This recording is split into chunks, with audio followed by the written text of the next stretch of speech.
जय जोहार, नमस्कार। दैनिक छत्तीसगढ़ चैनल देख रहे हैं आप और छत्तीसगढ़ प्रदेश की आज की तमाम सभी महत्वपूर्ण बड़ी खबरों की शुरुआत सर्वप्रथम आज की पहली बड़ी खबर के साथ।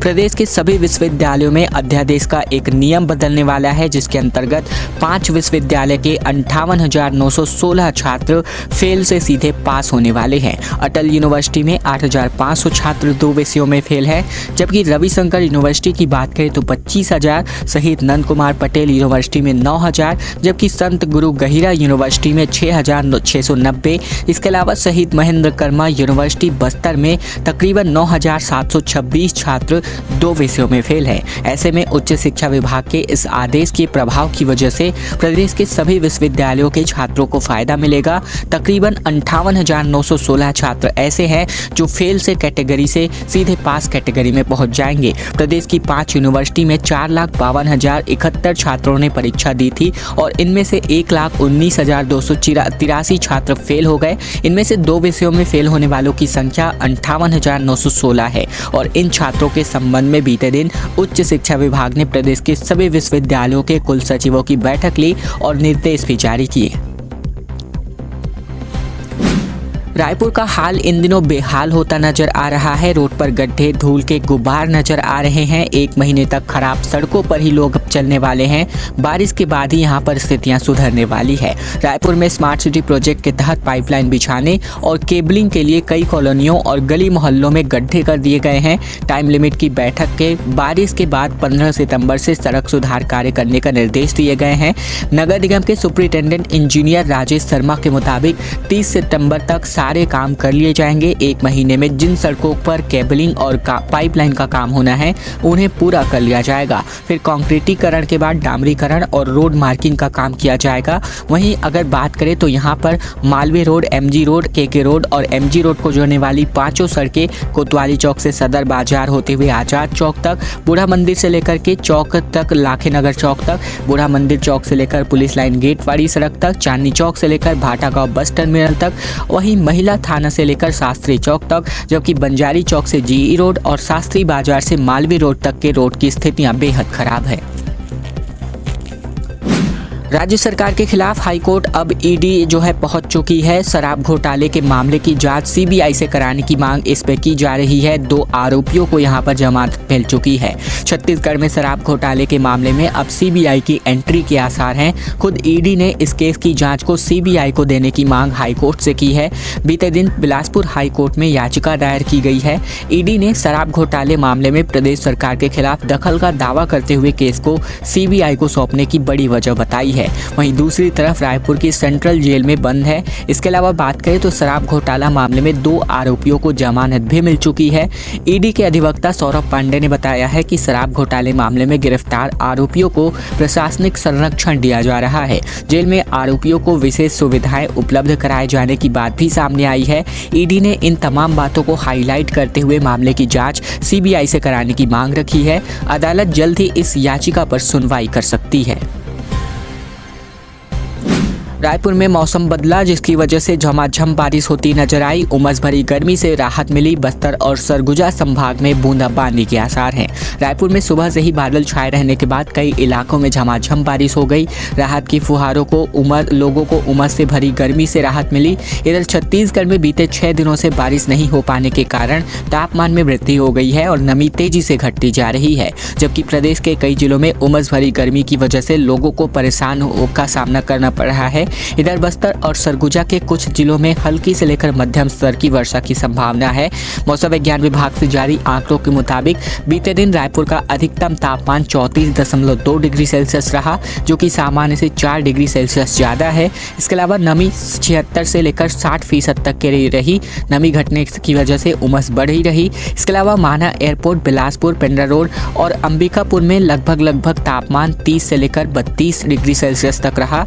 वहीं अगर मौसम विज्ञान विभाग के मुताबिक बात करें तो बलरामपुर, राजपुर, शंकरगढ़, कुसमी और आसपास के इलाकों में 3 सेंटीमीटर तक बारिश बीते दिन हुई। छत्तीसगढ़ में 5वें दिन भी शिक्षकों की हड़ताल रही जारी। 16 अगस्त को रायपुर में आक्रोश रैली निकाल करके प्रदर्शन करने की बातें कही जा रही हैं। अपनी एक सूत्री मांगों को लेकर सहायक शिक्षक, शिक्षक व प्राथमिक प्रधान शिक्षक समग्र शिक्षक फेडरेशन के बैनर तले पिछले 5 दिनों से लगातार हड़ताल पर हैं। सरकार का ध्यान आकर्षण व सद्बुद्धि के लिए बीते दिन धरना स्थल पर महिला शिक्षकों के द्वारा सावन सोमवार व्रत रखकर भगवान शिव की आराधना व भजन कीर्तन किया गया। वहीं फेडरेशन 16 अगस्त को राजधानी रायपुर में आक्रोश रैली निकालकर विरोध प्रदर्शन करेगा। बीजापुर, भैरमगढ़, भोपालपट्टनम व उसूर में अपनी मांगों को लेकर हड़ताल पर बैठे शिक्षक रोज नए व अनोखे तरीके से प्रदर्शन कर रहे हैं। बीजापुर ब्लॉक में महिला शिक्षकों ने सावन सोमवार का व्रत रखकर भगवान शिव की आराधना की और भजन कीर्तन किया। बीजापुर जिले के लगभग 974 सहायक शिक्षक, शिक्षक व प्राथमिक प्रधान पाठक अपनी एक मांग लेकर धरने पर बैठे हुए हैं। छत्तीसगढ़ में चुनाव से पहले भूपेश बघेल की सरकार ने एक बड़ी घोषणा कर दी है। हर एक ब्लॉक में जैत खाम बनाए जाने का पूरा समीकरण हम आपको बताने वाले हैं। छत्तीसगढ़ विधानसभा चुनाव को लेकर कांग्रेस ने चुनावी संकनाद कर दिया है। छत्तीसगढ़ के सबसे बड़े संभाग बिलासपुर के जांजगीर चांपा जिले में भरोसे का सम्मेलन आयोजित हुआ और इसमें कांग्रेस पार्टी ने बिलासपुर संभाग के 24 सीटों के साथ साथ SC वर्ग के वोट को साधने के लिए एक बड़ी घोषणा की है। मुख्यमंत्री बघेल ने भरोसे के सम्मेलन में घोषणा की कि कांग्रेस सरकार हर एक ब्लॉक में सतनामियों के धार्मिक चिन्ह जैत खाम बनाए जाएगी।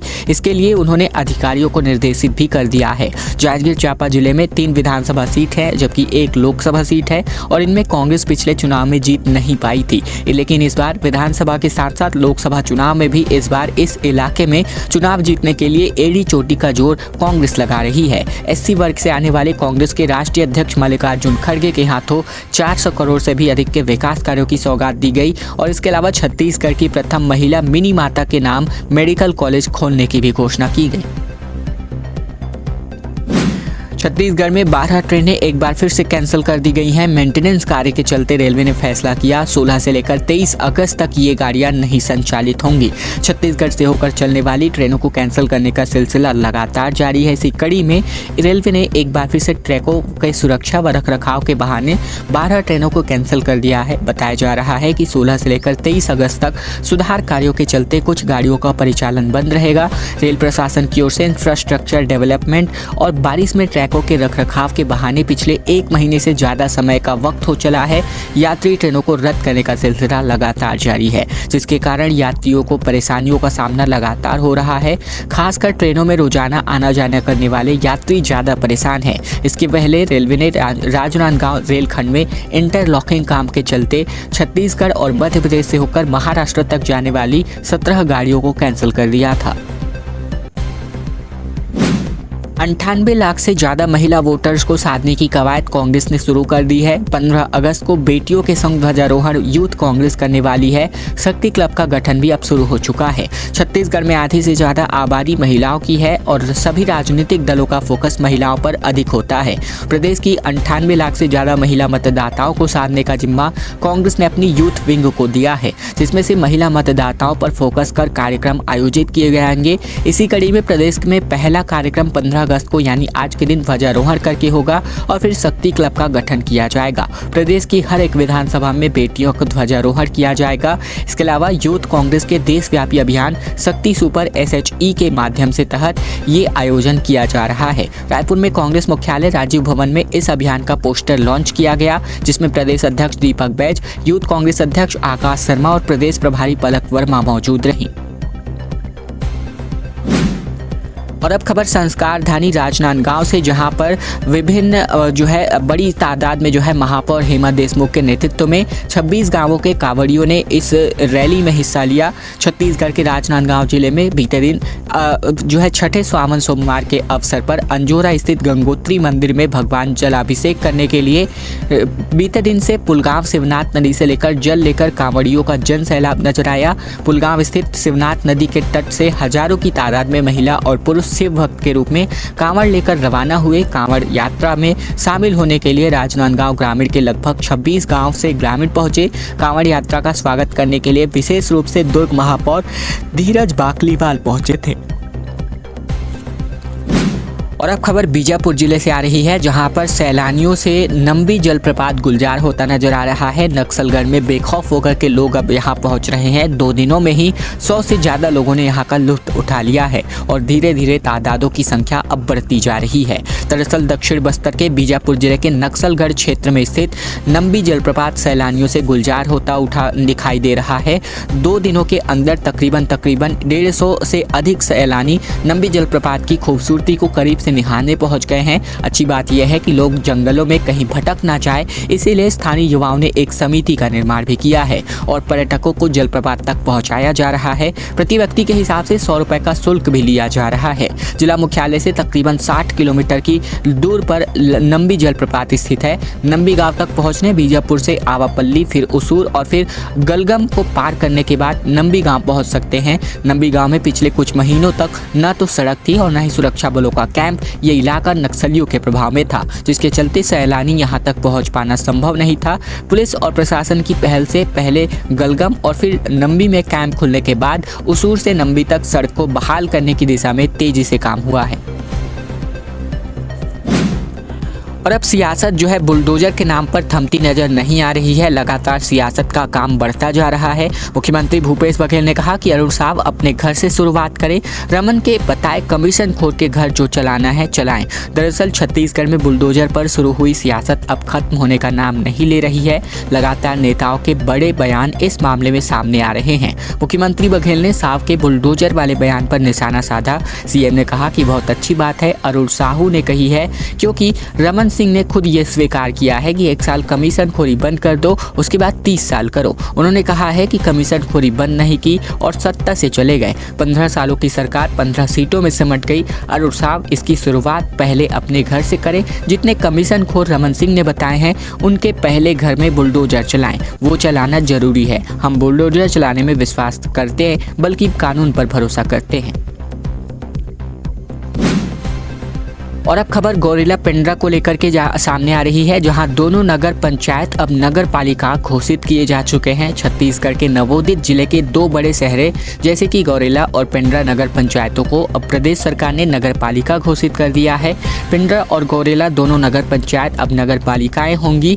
नगरीय प्रशासन विभाग के संयुक्त सचिव ने ये आदेश जारी किया। मुख्यमंत्री बघेल ने साल 2020 में इसकी घोषणा की थी कि दोनों शहरों को नगर पालिका बनाया जाएगा। वहीं अब इसके लिए जो है आदेश जो है छत्तीसगढ़ नगरीय प्रशासन एवं विकास विभाग मंत्रालय महानदी भवन नवा रायपुर से यहां पर जारी किया जा चुका है। और इस वक्त आप अभी जो आदेश की प्रतियां हैं वो अभी इस वक्त देख रहे हैं। मुख्यमंत्री भूपेश बघेल रायपुर में, जबकि गृह मंत्री ताम्रध्वज साहू दुर्ग में। और साथ ही पूरा शेड्यूल इस वक्त आप अभी अपनी स्क्रीन पर देख रहे हैं। 15 अगस्त को पूरा देश स्वतंत्रता दिवस मना रहा है, जिसको लेकर पूरे देश में तैयारियां जोरों शोरों पर हो चुकी हैं। छत्तीसगढ़ में स्वतंत्रता दिवस पूरे धूमधाम से मनाने की तैयारियां हो चुकी हैं। सभी सरकारी दफ्तर, चौक चौराहों पर रंग बिरंगी लाइटें सज गई हैं। वहीं तिरंगा झंडा फहराने को लेकर मुख्यमंत्री से लेकर के तमाम सभी मंत्रियों का शेड्यूल और कार्यक्रम जारी कर दिया गया है। छत्तीसगढ़ के मुख्यमंत्री बघेल राजधानी रायपुर में, तो वही गृह मंत्री ताम्रध्वज साहू दुर्ग में ध्वजारोहण करने वाले हैं। वही ध्वजारोहण कार्यक्रम में शामिल होने के बाद विभिन्न कार्यक्रम ऐसे हैं जहां पर मुख्यमंत्री शामिल होंगे और तमाम प्रकार की घोषणाएं यहां पर आज मुख्यमंत्री के द्वारा की जा सकती हैं। छत्तीसगढ़ में बुलडोजर पॉलिटिक्स शुरू हो चुकी है, जिसको लेकर मंत्री अमरजीत भगत ने कहा कि कांग्रेस आसियाना बनाने में विश्वास करती है। धर्मजीत ने अधर्म का काम किया। दरअसल छत्तीसगढ़ की सियासत में चुनाव से पहले बुलडोजर पॉलिटिक्स देखने को मिल रही है। बीजेपी प्रदेश अध्यक्ष अरुण साहब ने यूपी और एमपी की तर्ज पर यहां बुलडोजर चलाने की बात कही है, जबकि अचानक नए एक्शन प्लान के साथ बुलडोजर की बात कर रही बीजेपी अब लोगों के बीच चर्चा का विषय बन गई है, जिसे लेकर मंत्री अमरजीत भगत ने पलटवार किया। भगत ने कहा कि ये सरकार बनने पर बुलडोजर चलाने की बात करते हैं, लोगों के मकान तोड़ेंगे, लोगों का आसियाना उजाड़ेंगे, तो मैं इनको विश्वास दिलाता हूं कि उनकी सरकार नहीं आ रही है। छत्तीसगढ़ में गरीबों का, आदिवासियों का घर तोड़ना घर नहीं उजड़ेगा, क्योंकि कांग्रेस लोगों का आसियाना बनाने में भरोसा करती है, बुलडोजर चलाने में नहीं। पीसीसी प्रभारी कुमारी शैलजा का धुआंधार चुनावी दौरा इन दिनों नजर आ रहा है। बिलासपुर, कोरबा और जांजगीर में अहम बैठकें हो चुकी हैं और आने वाले टाइम पे और भी होने वाली हैं।